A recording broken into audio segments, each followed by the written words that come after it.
আইপিএলের নাম লিস্ট থেকে বাদ পড়লেন সাকিব আল হাসান। আইপিএল নাম লিস্টের মধ্যে নাম দিয়েছিলেন 1355 জন, সেখানে 350 জনকে সিলেক্ট করা হয়েছে, সেখানে সাকিব আল হাসান নেই। বলতে গেলে দীর্ঘদিন যাবৎ পর আইপিএলের নাম থেকে বঞ্চিত হলেন বাংলাদেশের এই সুপারস্টার। দেশের মধ্যে সাকিব আল হাসানকে না নেওয়ার দুটি যুক্তি খাড়া করেছে ফ্র্যাঞ্চাইজি।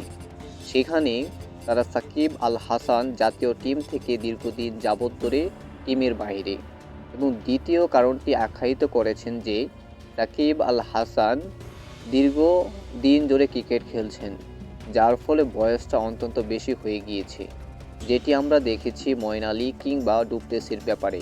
তারা আইপিএল ছেড়ে গেলেন পিসিএলের মধ্যে।